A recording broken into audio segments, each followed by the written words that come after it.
Oke, shalom dan selamat malam Bapak Ibu serta saudara-saudara sekalian. Selamat berjumpa kembali di dalam acara Kiwi Jawab pada malam ini. Pada malam ini kita akan melanjutkan sesi-sesi mengenai bagaimana membaca dan menafsirkan Alkitab dengan sepatutnya. Minggu yang lalu kita sudah belajar bersama-sama mengenai bagaimana membaca dan menafsirkan surat-surat kiriman. Dan pada malam ini kita akan belajar bersama-sama bagaimana cara membaca dan menafsirkan naratif atau cerita-cerita di dalam Perjanjian Lama. Kenapa saya bawa Anda ke Perjanjian Lama saja? Karena nanti di dalam Perjanjian Baru kita akan berjumpa juga dengan kisah-kisah sebagaimana terekam contohnya di dalam Injil-Injil dan kitab Kisah Para Rasul. Namun pada malam ini fokus kita adalah ke dalam kisah-kisah atau cerita-cerita atau narasi di dalam Perjanjian Lama. Nah, saudara-saudara sekalian, perlu kita ketahui bahwa Perjanjian Lama itu menyusun 3/4 dari Alkitab kita. Jadi 75% dari Alkitab kita itu terdapat di dalam Perjanjian Lama. Dari 3/4 atau 75% kitab-kitab yang termasuk di dalam Perjanjian Lama tersebut, 40% diantaranya dituliskan di dalam bentuk narasi atau naratif atau cerita-cerita atau kisah-kisah. Dan kalau kita perhatikan, memang sebagian besar dari Perjanjian Lama diisi dengan hal-hal seperti itu. Kalau kita baca contohnya kitab Yosua, kitab Kejadian, kitab Hakim-Hakim, kitab Rut, kitab 1 dan 2 Samuel, kitab 1 dan 2 Raja-Raja, kitab 1 dan 2 Tawarik, Ezra, Nehemia, Daniel, Yunus, Hagai, itu didominasi oleh kisah-kisah atau cerita-cerita atau naratif. Selain kitab-kitab yang saya sebutkan di atas, kita juga menjumpai porsi narasi di dalam kitab-kitab seperti Yeremia, Yeskiel, Yesaya, dan Ayub. Jadi kita lihat begitu banyaknya bagian-bagian dalam Perjanjian Lama yang berisi naratif atau cerita-cerita. Dan sebelum kita membahas bagaimana sih kita menafsirkan kisah-kisah atau narasi di dalam Perjanjian Lama, kita perlu memahami terlebih dulu apakah naratif itu, apakah naratif atau narasi itu. Naratif adalah cerita. Istilah naratif itu digunakan untuk menghindari kesan bahwa ia adalah sebuah fiksi atau dongeng pengantar tidur. Jadi jangan sampai kita punya pemahaman yang semacam itu. Jadi jangan sampai kita memahami kisah-kisah di dalam Alkitab itu dalam level yang sama. Contohnya dengan cerita Sang Kuryang, cerita Dewi Sri, cerita-cerita tentang Bandung Bondowoso. Nah, saudara-saudara sekalian, jangan sampai kita punya pemahaman semacam itu. Jadi istilah narasi ini digunakan untuk menghindari kesan bahwa ia adalah sebuah fiksi atau semacam dongeng pengantar tidur. Nah, karena kita akan melihat naratif atau narasi Alkitab, naratif Alkitab. Nah, saudara-saudara sekalian, ketika kita membaca naratif Alkitab atau cerita-cerita Alkitab, kita akan mendapatkan ciri-ciri umum dari naratif Alkitab. Yang pertama, bahwa naratif tersebut memberitahukan kepada kita hal-hal yang terjadi, bukan hal-hal yang seharusnya terjadi, tapi hal-hal yang terjadi. Jadi kita melihat gambaran yang ya apa adanya itu, ya bukan apa yang seharusnya gitu loh. Contohnya kita berharap agar di dalam kisah Daud itu tidak terjatuh dalam dosa berzina dengan Batsheba. Kita sih berharapnya seperti itu. Harusnya ceritanya berjalan seperti itu, sehingga kita ketemu Daud itu sebagai pahlawan iman yang luar biasa. Tapi bukan itu yang kita jumpai di dalam Alkitab.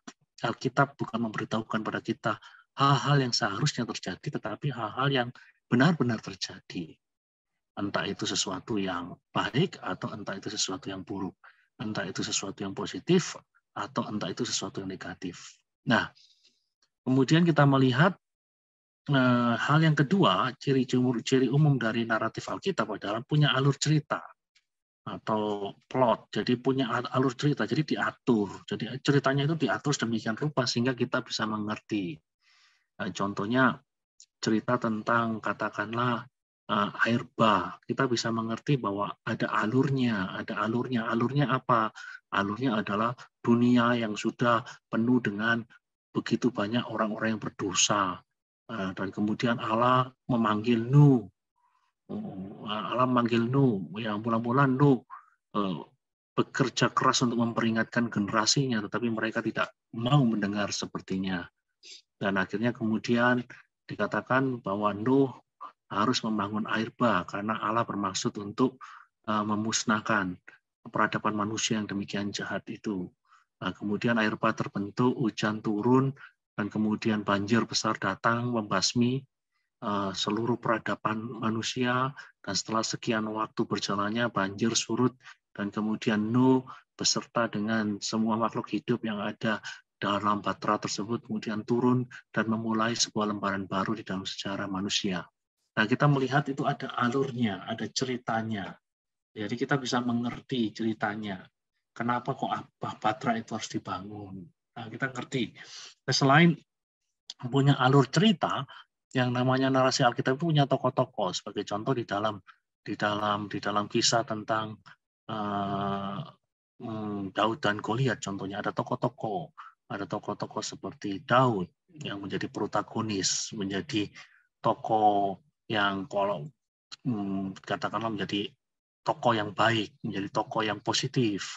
Kemudian Goliat menjadi antagonis, menjadi tokoh yang negatif, jadi musuh, bukan menjadi pahlawan. Selain itu ada tokoh-tokoh yang lain seperti Raja Saul, kemudian ada saudara-saudara Daud, dan kemudian ada pasukan-pasukan Israel dan pasukan-pasukan Filistin.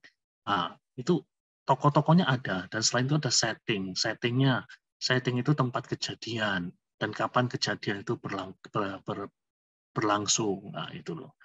Nah, jadi yang namanya narasi Alkitab itu selain punya alur cerita, dia punya tokoh-tokoh dan ada settingnya. Settingnya itu kapan kejadian itu berlangsung dan di mana. Jadi itu bukan hanya sekedar sesuatu yang terjadi di negara antaberantara dan negara antaberantara atau di suatu waktu yang tidak terdefinisi secara jelas. Narasi Alkitab memberitahu kepada kita kapan kejadiannya, di mana kejadian itu ada. Nah, kemudian kita akan melihat hal yang kedua, ciri khas narasi Alkitab. Ya, tujuannya adalah untuk menunjukkan bahwa Allah sedang bekerja dalam ciptaannya dan di antara umatnya. Ini yang harus kita mengerti, saudara-saudara sekalian. Jadi kalau kita membaca kisah-kisah di dalam Perjanjian Lama, ya memang ada tokoh-tokoh penting seperti Musa, ada tokoh-tokoh penting seperti Daud, ada tokoh-tokoh penting seperti Abraham. Tapi terlepas dari Daud, Abraham, dan Musa, kita tahu bahwa sebenarnya yang menjadi tokoh utama di dalam seluruh kisah tersebut adalah Allah sendiri. Allah yang sedang bekerja di dalam ciptaannya dan di antara umatnya.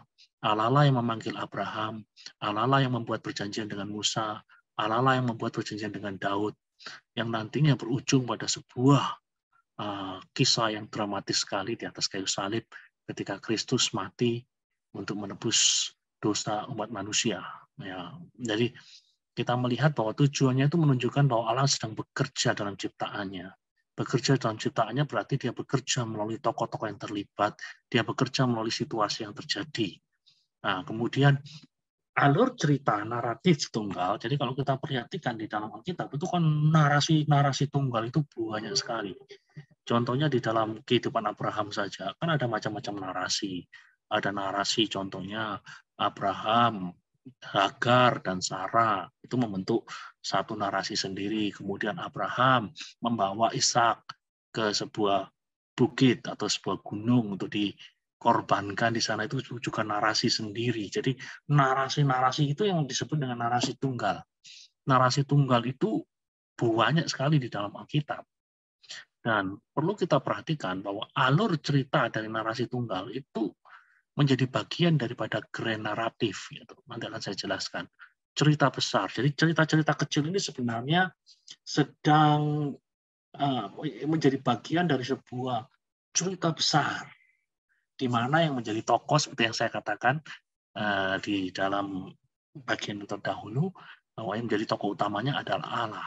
Jadi cerita-cerita kecil itu seperti sungai-sungai kecil yang kemudian suatu waktu bersatu membentuk sebuah sungai besar. Nah, itu.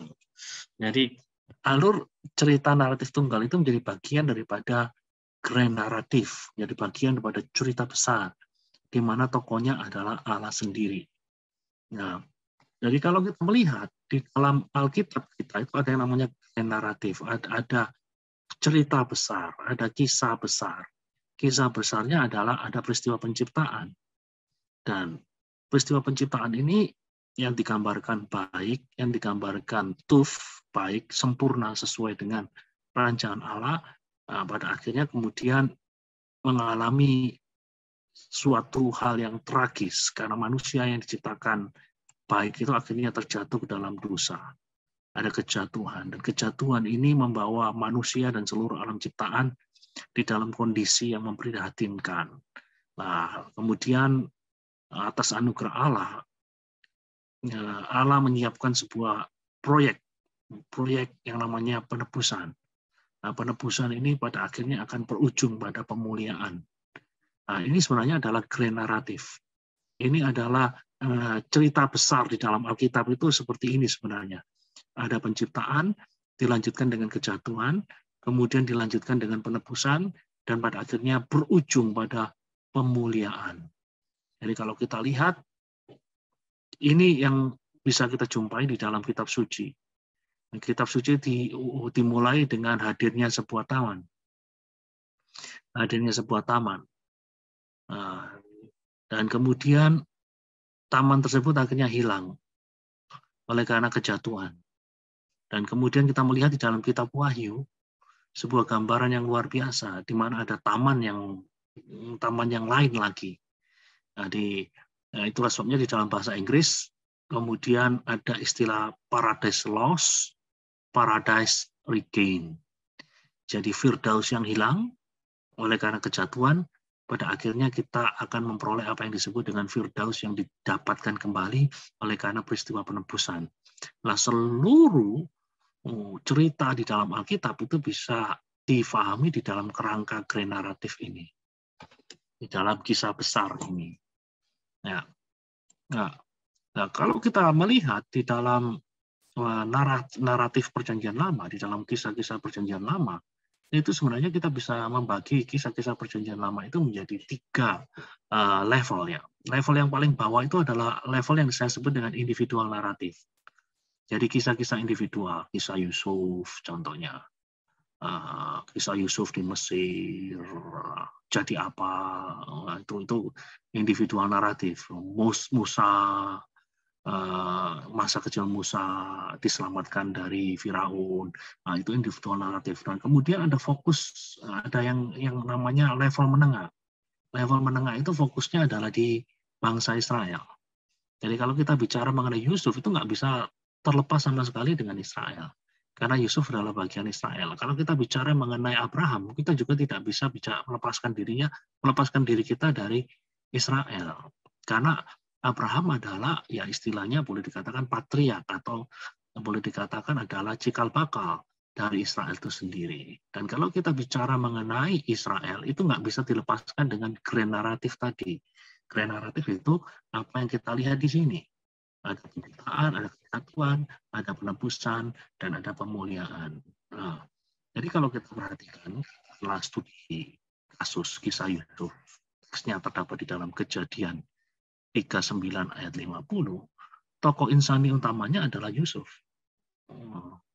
Tokoh sejati, pahlawan utamanya adalah Allah sendiri lah, saudara-saudara sekalian.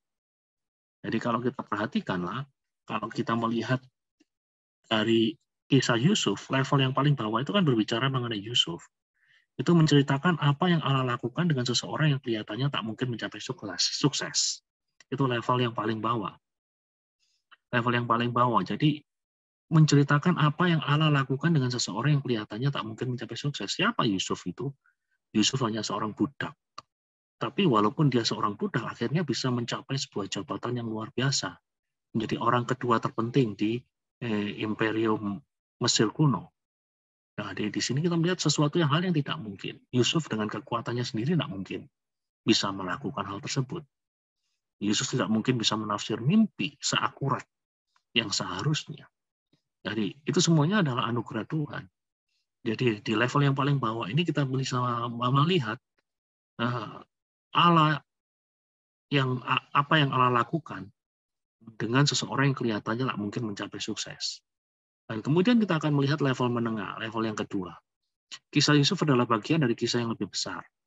Rencana Allah bagi Israel sebagai suatu bangsa yang pada akhirnya menduduki Kanaan, tanah yang dijanjikan pada Abraham. Jadi kalau kita perhatikan adalah kisah Yusuf ini nggak bisa dilepaskan dari Israel. Yusuf ada di sana dengan tujuan, Yusuf ada di sana dengan maksud. Untuk apa ya? Ya untuk menyelamatkan cikal bakal Israel. Seandainya tidak ada Yusuf, ya kita nggak tahu nasib daripada Yakub dan putra-putrinya yang menjadi cikal bakal bangsa Israel. Ya, tapi kita melihat bagaimana Allah berkarya sedemikian rupa melalui Yusuf sehingga cikal bakal Israel ini bisa diselamatkan dari kelaparan ketika kelaparan itu sedang melanda daerah itu. Jadi di level menengah ini kita bisa melihat sesuatu yang lebih besar. Jadi Allah sebenarnya melalui Yusuf sebenarnya sedang berkarya bagi bangsa Israel, saudara-saudara sekalian. Nah, yang menjadi level yang kedua seperti yang saya tunjukkan pada Anda, level bawah adalah individual naratif, level yang kedua adalah fokusnya pada Israel. Dan kemudian level yang paling atas adalah kisah Israel adalah bagian dari naratif Allah untuk menyelamatkan dunia. Jadi kalau kita lihat keselamatan umat manusia itu kan bergantung pada diri Kristus. Dan Kristus sendiri adalah bagian dari bangsa Israel.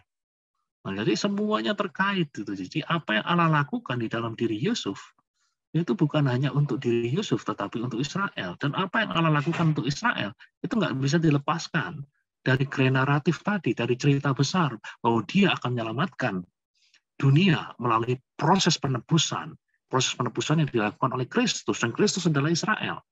Seandainya Yusuf tidak ada, Israel tidak ada, ya tidak ada yang namanya Kristus. Nah, jadi kita harus memahami narasi-narasi dalam Alkitab itu di dalam pemahaman 3 level ini. Level paling bawah, level menengah, dan level paling atas. Oke? Ya. Nah, pernahkah saudara membaca perkataan Yesus Kristus? Perkataan Yesus Kristus yang mengatakan, kitab-kitab suci itu memberi kesaksian tentang aku. Yohanes 5 ayat 39. Apa sih yang dimaksud di sini? Apakah di dalam setiap kitab itu ada hal yang terkait dengan diri Yesus? Contohnya dalam kitab Ayub ada hal yang menyangkut diri Yesus, di dalam kitab Rut ada sesuatu yang menyangkut diri Yesus, di dalam kitab Imamat ada sesuatu yang mencakup diri Yesus. Ya, bagaimana kita memahami kalimat ini? Kitab-kitab suci itu memberi kesaksian tentang aku. Nah, padahal contohnya di dalam kitab Esther, konon tidak ada kata Tuhan sama sekali. Bagaimana mungkin kitab itu memberi kesaksian tentang Yesus? Nah, itu loh. Yang dimaksudkan di sini adalah bahwa bukan berarti bahwa di dalam setiap bagian di dalam perjanjian lama itu melambangkan dirinya. Banyak orang yang berpikir seperti itu. Jadi bagian-bagian di dalam perjanjian lama itu dikatakan melambangkan diri Yesus. Apakah itu yang dimaksudkan oleh Yesus ketika dia berkata, kitab-kitab suci itu memberi kesaksian tentang aku? Bukan, saudara-saudara sekalian. Yang dia maksudkan di sini adalah bahwa tiap-tiap episode individual di dalam perjanjian lama itu punya kaitannya dengan grand naratif. Ya, jadi ini yang dimaksudkan ketika dia berkata kitab-kitab suci itu memberi kesaksian tentang aku. Yang dia maksudkan adalah bahwa tiap-tiap episode individual di dalam perjanjian lama itu punya kaitan dengan grand naratif, di mana karya pendamaiannya merupakan klimaks dari alur cerita. Jadi seperti yang saya sebutkan tadi, kisah Yusuf ini, katakanlah, kisah Yusuf ini nggak bisa kita lepaskan dari naratif, kisah penebusan yang dilakukan oleh Yesus. Nah, jadi kisah Yusuf ini nggak bisa dilepaskan dari situ ya. Nah, itulah yang dimaksud dengan perkataan Yesus, kitab-kitab suci memberi kesaksian tentang aku, maksudnya adalah bahwa tiap-tiap kisah yang terjadi di dalam Perjanjian Lama, episode dari dalam Perjanjian Lama itu terkait, punya kaitan dengan grand naratif. Grand naratif adalah kisah penebusan, kisah penyelamatan dunia, sejarah suci. Jadi ada kaitannya. Ya itulah yang dimaksudkan dengan perkataan Yesus, suci itu memberi kesaksian tentang aku. Jadi semua yang terjadi di dalam Perjanjian Lama, kejadian-kejadian itu nggak bisa dilepaskan dengan grand naratif. Tidak bisa dilepaskan dari kisah kejatuhan, kisah penebusan, dan nantinya pemuliaan. Semuanya terkait. Gitu. Oke. Lalu kita akan maju selangkah lagi. Apa yang bukan merupakan naratif Perjanjian Lama? Ya, naratif Perjanjian Lama bukan hanya sekedar cerita tentang orang-orang yang hidup di dalam masa Perjanjian Lama. Seperti yang kita telah pelajari, itu ada kaitannya dengan sejarah suci. Itu ada kaitannya dengan grand naratif, bukan hanya sekedar cerita-cerita individu. Orang-orang yang hidup di dalam masa Perjanjian Lama, bukan hanya cerita mengenai Abraham, bukan hanya cerita mengenai Musa, bukan hanya cerita mengenai Hizkia, semuanya terkait dengan grand naratif. Gitu. Semuanya terkait dengan cerita besar. Cerita besar bagaimana manusia itu jatuh ke dalam dosa, bagaimana Allah melakukan proyek penebusan. Nah, itu grand naratifnya. Dan kisah-kisah Perjanjian Lama juga bukan alegori, cerita yang punya makna tersembunyi. Nah, ini kadang-kadang orang-orang punya pemahaman yang keliru. Apa sih alegori? Alegori itu maksudnya adalah suatu usaha untuk menemukan arti yang tersembunyi dari sebuah teks. Contoh, mungkin saudara akrab dengan kisah Abraham yang mendapatkan seorang mempelai untuk Ishak. Ya, saudara pasti ingat itu. Abraham mengutus Eliezer. Eliezer untuk mencari pengantin bagi Ishak. Dan kita tahu persis pengantin tersebut akhirnya ketemu pengantin untuk Ishak tersebut adalah Ribka. Nah, lalu kemudian kita melihat bahwa ada orang yang kemudian mengalegorikan bahwa Eliezer ini adalah lambang dari Roh Kudus itu. Nah, kemudian Ishak itu adalah gambaran untuk Yesus Kristus. Nah, sementara Rivka adalah gambaran atau lambang dari gereja. Jadi inilah yang disebut dengan alegori, yaitu yang mencoba untuk menemukan arti tersembunyi dari sebuah kisah, dari sebuah cerita, yang padahal mungkin atau boleh dikatakan hampir pasti tidak punya maksud seperti itu. Jadi ada orang-orang yang berusaha untuk menemukan kisah-kisah yang tersembunyi. Contohnya di dalam kisah tentang Daud melawan Goliat. Dikatakan kan Goliat itu akhirnya jatuh, mati, oleh karena Daud itu punya 5 batu yang cukup ampuh. Jadi 5 batu ini melambangkan, contohnya 5 batu ini melambangkan kesabaran, melambangkan sukacita, melambangkan yang penguasaan diri dan lain sebagainya. Jadi batu-batu tersebut diberi makna sendiri.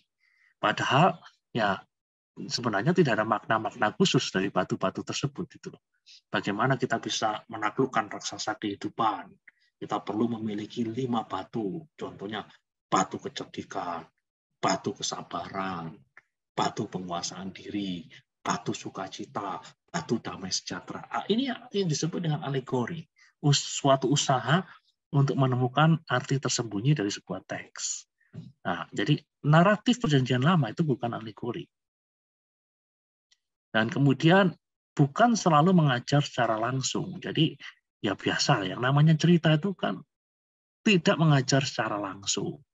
Cerita itu mengajar secara tidak langsung. Nah, seperti yang biasa kita dengar waktu kita masih kecil. Kita mendengar cerita-cerita, katakanlah dari nenek, dari mama, atau papa. Dan melalui cerita tersebut, kemudian ada pesan-pesan moral yang hendak disampaikan. Demikian pula yang namanya kisah di tidak mengajar secara langsung, mengajar secara tidak langsung. Melalui cerita tersebut diharapkan seseorang itu belajar sesuatu. Ya. Nah, kemudian setiap kisah tersendiri atau episode di dalam individual naratif itu tidak harus. Kadang-kadang kita akan berjumpa kisah-kisah di dalam kitab suci yang memang tidak mengandung pelajaran apa-apa. Ya hanya itu saja. Itu ya hanya sekedar itu saja. Tidak ada moral, tidak ada sesuatu yang bisa kita pelajari, tapi ya hanya muncul di situ saja sebagai. Jadi kalau kita mau mencari moralnya nggak ada gitu. Mencari pelajaran-pelajaran berharga dari kisah tersebut nggak ada.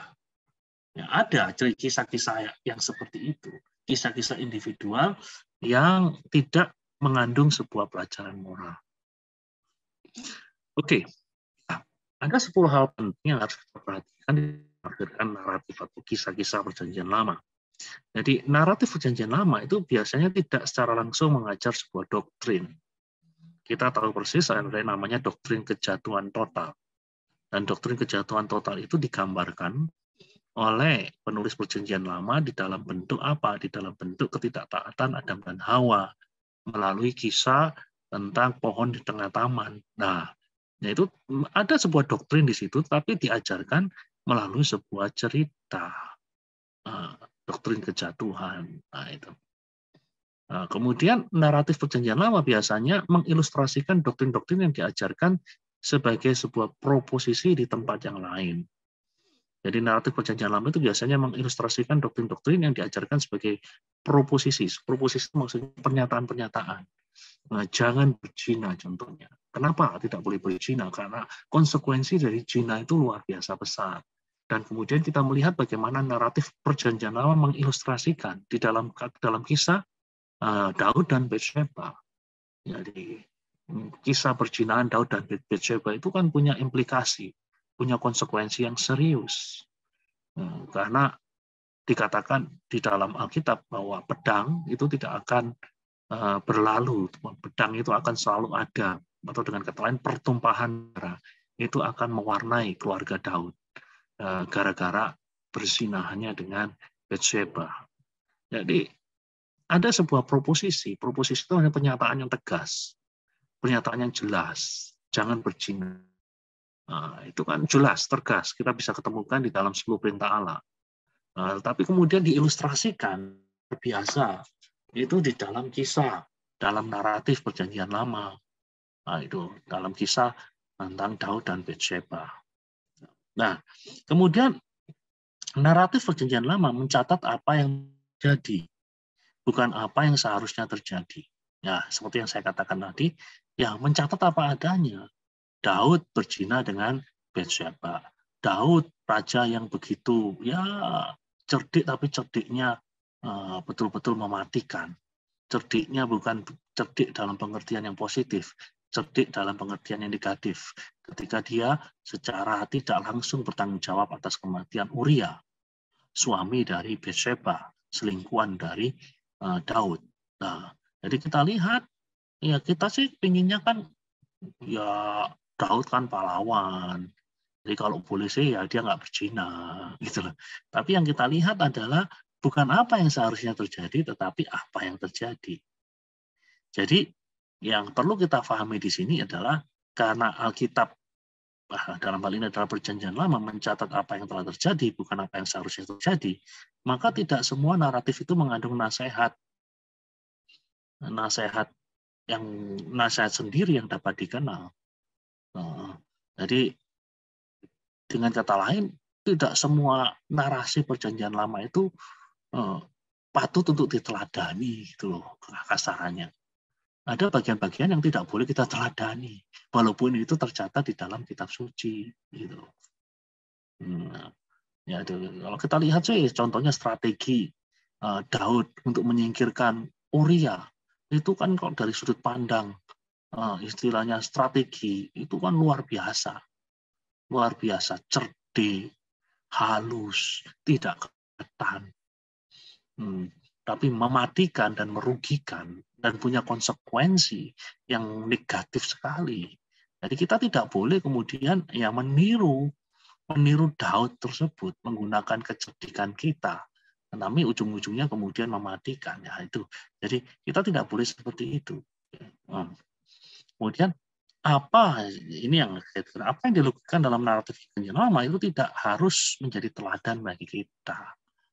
Nah, di contohnya Gideon meminta tanda dari Tuhan, dengan sebagaimana dilukiskan di dalam kitab Hakim-Hakim, itu tidak harus menjadi teladan bagi kita. Jadi kemana-mana kita mau melakukan sesuatu, kita minta tanda. Kita mau itu katakanlah ketika ada seorang pemuda menyatakan cinta kepada pemudi dan pemudinya masih pikir-pikir dan ngomong nanti saya doakan. Nah, pemudi tersebut kemudian menggunakan pengalaman Gideon sebagai cara untuk menentukan apakah dia ngomong iya atau tidak kepada pemuda yang menyatakan cinta kepadanya, diterima atau ditolak. Mungkin dia akan berdoa, Tuhan, kalau mawar ini tidak ngembang besok pagi, berarti aku akan mengatakan tidak kepada pemuda tersebut. Tapi kalau ngembang besok pagi, aku akan mengatakan iya. Ya, itu kan model-model menguji Tuhan ala Gideon. Esensinya sama, bentuknya berbeda. Kalau ditanya kenapa kamu lakukan itu, ya kan di dalam Alkitab ada. Ya, di dalam Alkitab ada. Jadi, kalaupun ada di dalam Alkitab, itu tidak harus selalu menjadi teladan bagi kita. Nah, kebanyakan tokoh dalam naratif Perjanjian Lama sama sekali tidak sempurna. Demikian juga tindakan mereka. Saudara perhatikan, nggak ada yang sempurna.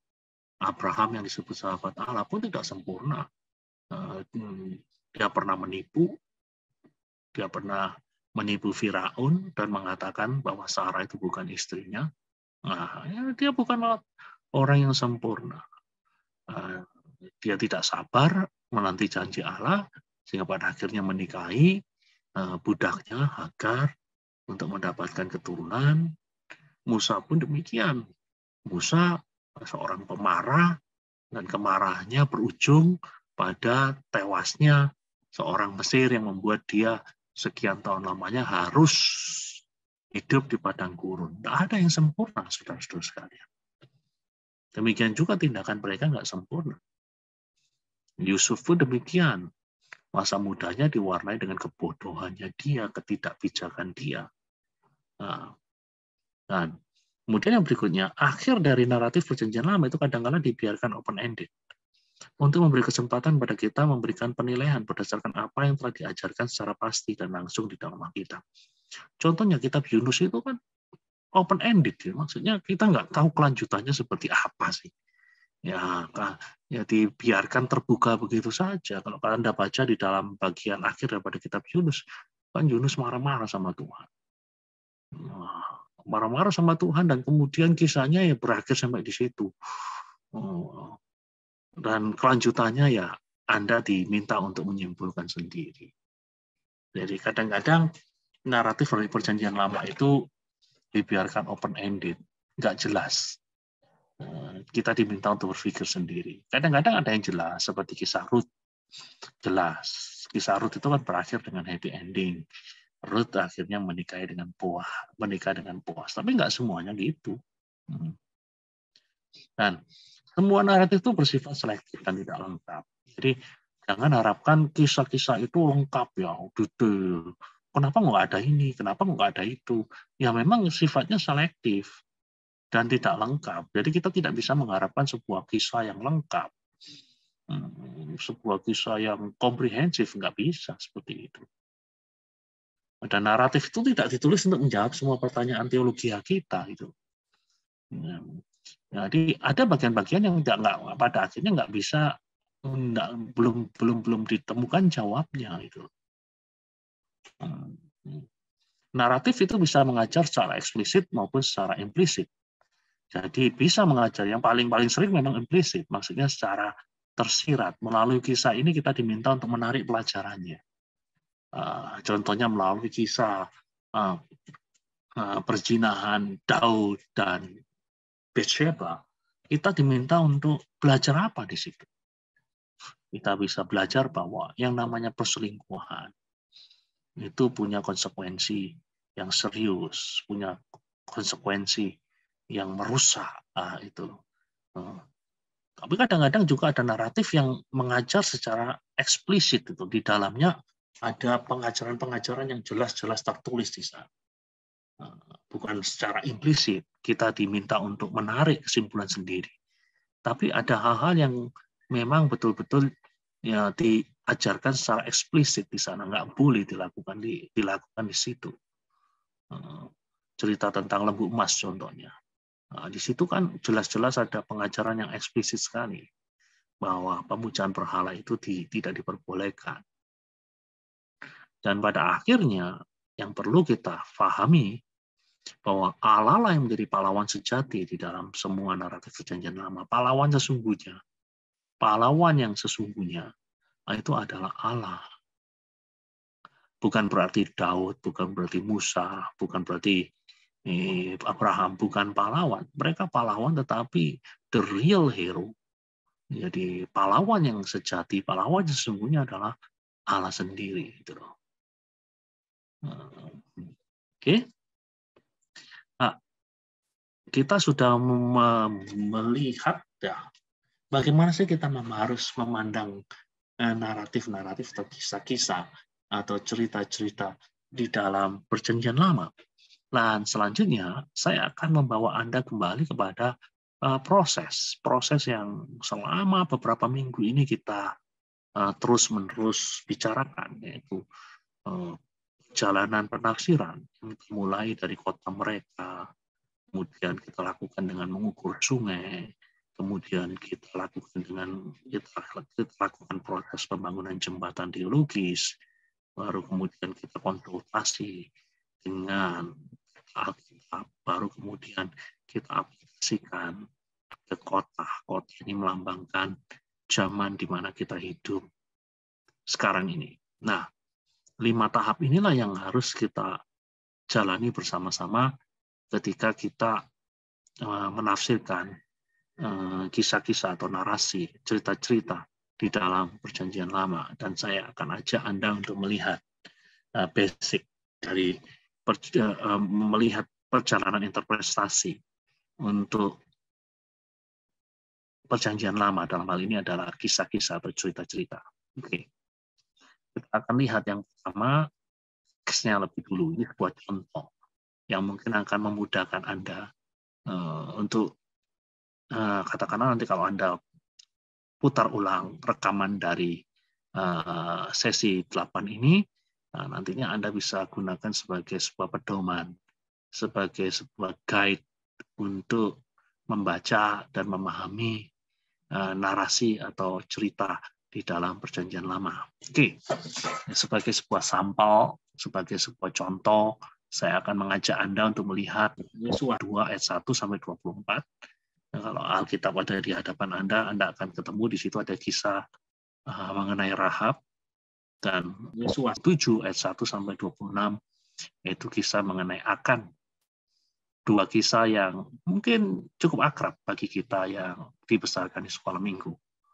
Nah, mari kita lihat bersama-sama kenapa saya memilih 2 bagian ini. Karena 2 bagian ini adalah 2 bagian yang sangat-sangat menarik sekali. Karena kalau kita bandingkan, sebelum kita membandingkan keduanya, hal yang pertama yang harus kita lakukan di dalam proses penafsiran adalah memahami teks di dalam kota asalnya. Jadi memahami teks di dalam kota asalnya. Yang dimaksud di sini adalah kita mencoba menjawab apa makna dari teks tersebut bagi penulis dan pembaca mula-mula. Nah, untuk memahami apa makna dari teks tersebut bagi penulis dan pembaca mula-mula, maka ya kita perlu baca teks yang menjadi fokus kita itu dengan sebaik-baiknya. Dan kemudian kita ya melihat catatan-catatan kita di dalam pelajaran-pelajaran sebelumnya. Contohnya kita akan mencoba melihat kontras. Ya, dalam hal ini yang menjadi titik berat dalam sampel yang saya ajukan kepada Anda adalah sebuah kontras. Kontras di antara Rahab dan Akan.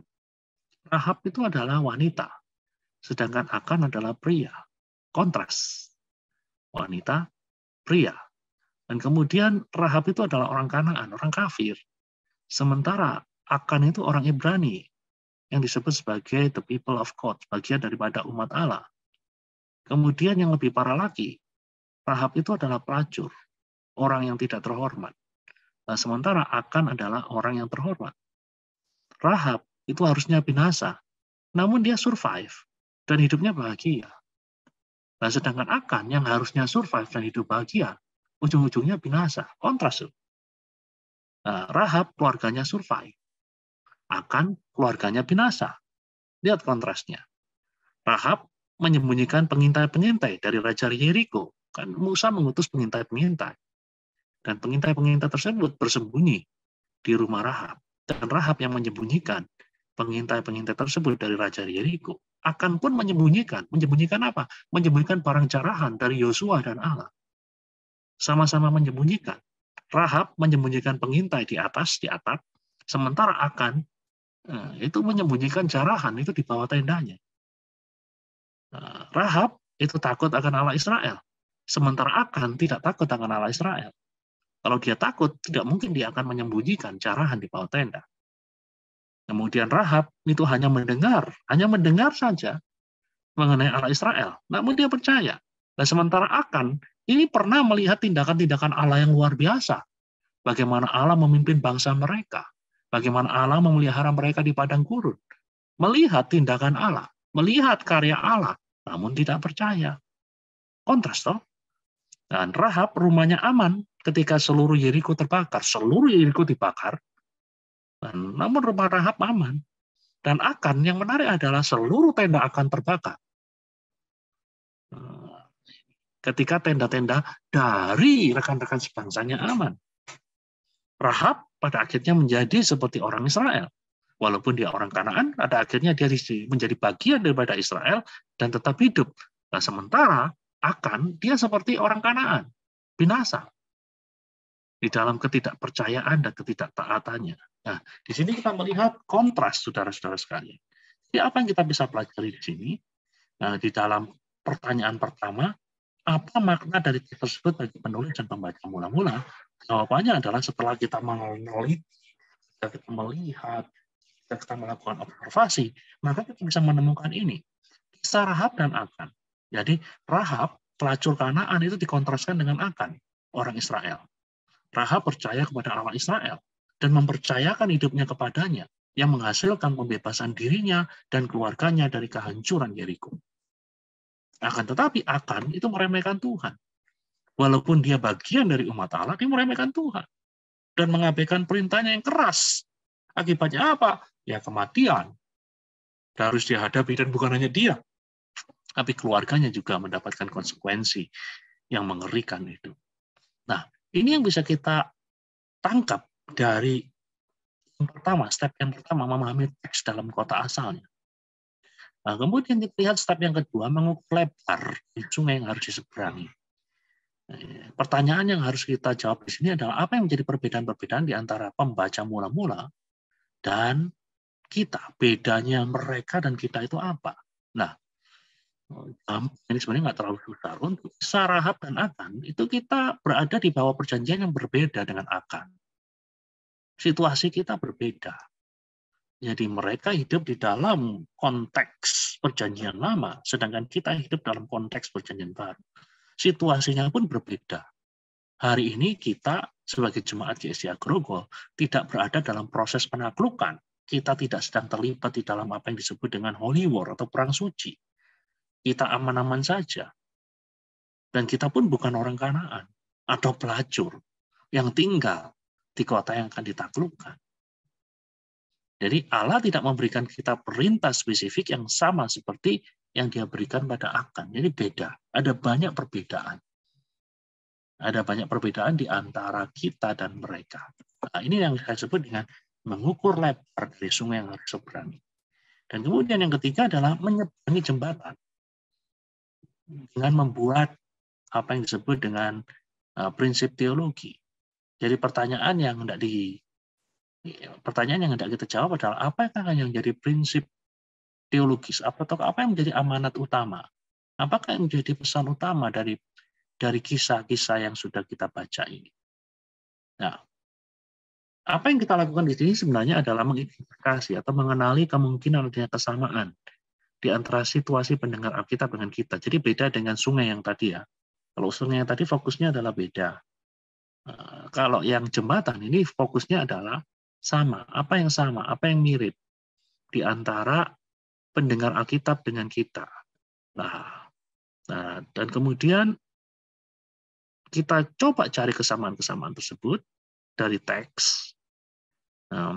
Tapi jangan sekali-sekali membuat alegori, ya itu. Nah, dan kalau kita berada di dalam kitab yang ketiga ini, saya ingatkan Anda untuk membuat prinsip-prinsip teologi itu kita harus ingat ada hal-hal penting yang perlu untuk selalu kita ingat. Yaitu prinsip tersebut harus tercermin dalam teks, tidak boleh dari luar teks. Prinsip tersebut harus selalu bersifat abadi, tidak terkikat dengan situasi tertentu. Jadi bukan kontekstual, tetapi berlangsung di mana saja dan kapan saja. Itulah sebabnya tidak terikat oleh budaya. Itu berlaku bagi budaya A, bagi budaya B, berlaku bagi budaya Indonesia, berlaku bagi budaya Barat. Dan prinsip tersebut harus sesuai dengan pengajaran dari seluruh kitab suci. Dan prinsip tersebut harus relevan bukan saja bagi pendengar di masa yang lalu, tapi juga bagi kita yang hidup di masa kini.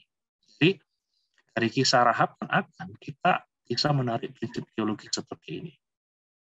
Allah itu melihat melampaui hal-hal lahiriah yang dangkal, misalkan etnis dan latar belakang. Serta kita latar belakang Rahab itu siapa? Dia bukan orang Yahudi, dia orang kafir, pelacur lagi. Dan dari kalau dilihat dari hal-hal yang lahiriah itu kayaknya dia nggak layak untuk diselamatkan. Tetapi Allah ini melihat melampaui hal-hal yang lahiriah yang dangkal dan berkenan menyelamatkan orang-orang yang tidak layak. Orang yang tidak layak, yang penting mereka bersedia percaya kepadanya, Allah akan menyelamatkan.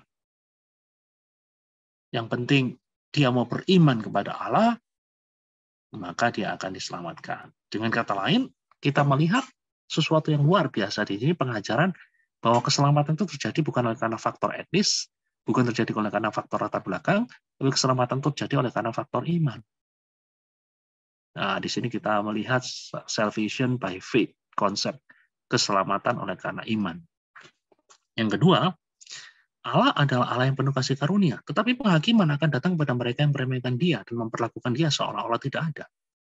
Hal ini bisa kita lihat di dalam hidup Akan.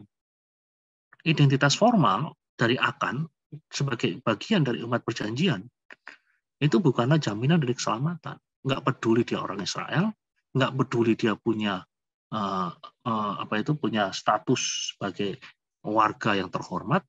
Kalau dia tidak taat, kalau dia meremehkan Allah yang membuat perjanjian dengan dia, maka penghakiman akan turun atas dirinya. Nah, ini prinsip teologis yang bisa kita pelajari melalui narasi ini. Dan kemudian yang berikutnya adalah step yang keempat adalah konsultasikan dengan meta Alkitab. Jadi maksudnya adalah bagaimana kita mencoba untuk menjawab pertanyaan bagaimana prinsip teologis yang kita temukan itu sesuai dengan bagian-bagian yang lain dari Alkitab. Jadi kita konsultasi, contohnya dengan Perjanjian Baru. Apa yang kita temukan di sini cocok enggak? Keselamatan oleh karena iman ini cocok enggak? Kemudian Allah yang penuh kasih karunia namun benar adanya itu akan menghakimi orang-orang yang menjadi bagian dari umat perjanjian kalau mereka tidak taat, kalau karena mereka mengabaikan itu cocok nggak dengan pengajaran bagian lain dari Alkitab, khususnya Perjanjian Baru? Ya pasti cocok dalam kasus ini. Kalau nggak cocok ya harus direvisi. Untuk kisah Rahab dan Akan, Perjanjian Baru menegaskan kembali bahwa Allah melihat melampaui hal-hal lahiriah yang dangkal. Nggak peduli etiknya, nggak peduli latar belakangnya. Kalau dia beriman, maka Allah akan menyelamatkan. Dan hal itu digarisbawahi. Keselamatan oleh karena iman pada karya penebusan Kristus. Digarisbawahi oleh Perjanjian Baru, dapat dukungan. Bahwa Allah memilih beberapa orang yang tidak biasa, juga ditegaskan kembali dalam Perjanjian Baru. Paulus itu kan kelihatannya orang yang begitu jahat, tapi kok diselamatkan, kok pada akhirnya mendapatkan karunia keselamatan. Bisa. Jadi bukan hanya Rahab yang sepertinya tidak layak, Paulus pun sepertinya tidak layak, jadi mendapat dukungan. Bukan suatu hal yang aneh. Ya, itu. Hubungan dengan gereja semata dan bukan iman sejati itu tidak akan menghasilkan keselamatan. Sama seperti Akan. Akan bisa mengklaim dirinya adalah bagian dari umat perjanjian, bagian dari umat Allah. Tetapi dia tidak memiliki iman yang sejati. Dia tidak menghiraukan Allah. Itulah sebabnya dia kemudian kehilangan keselamatannya. Demikian pula di dalam perjanjian baru kita mendapatkan konsep yang kurang lebih sama, hubungan dengan gereja semata. Bukan iman yang sejati, itu tidak akan menghasilkan keselamatan. Yang akhir, step yang kelima, memahami dalam kota sendiri. Maksudnya adalah kita mencoba menjawab pertanyaan, bagaimanakah orang Kristen masa kini bisa menghayati prinsip-prinsip teologis itu sekarang? Atau dengan kata lain, aplikasinya dalam hidupku sekarang ini apa? Jadi kalau teks itu diaplikasikan dalam hidup kita di sini sekarang ini, itu gimana sih? Nah, saya bantu Anda. Jadi setelah kita lakukan 4 langkah tersebut, aplikasinya seperti ini. Kalau itu dalam bentuk pernyataan khotbah itu ya jangan sekali-sekali mengatakan tidak mungkin bagi Allah untuk menyelamatkan orang yang sepertinya sangat tidak layak. Contoh pelacur, contoh pembunuh, contoh penganiaya jemaah, contoh praktisi-praktisi LGBTQ. Itu kan kelihatannya nggak layak. Tapi kita harus tahu bahwa kasih karunia Allah kadang dapat menjangkau mereka yang dalam pikiran kita tidak mungkin terjangkau. Bagi manusia mustahil, tapi bagi Allah tidak mustahil. Nah, itu yang pertama. Yang kedua, jangan sekali-kali berpikir bahwa keterkaitan formal kita dengan gereja, dari lahir sudah Kristen, bapak ibu Kristen, kakek nenek, opa oma, engkong, emak, itu sudah Kristen. Otomatis kita pasti selamat. Jangan sekali-kali berpikir seperti itu.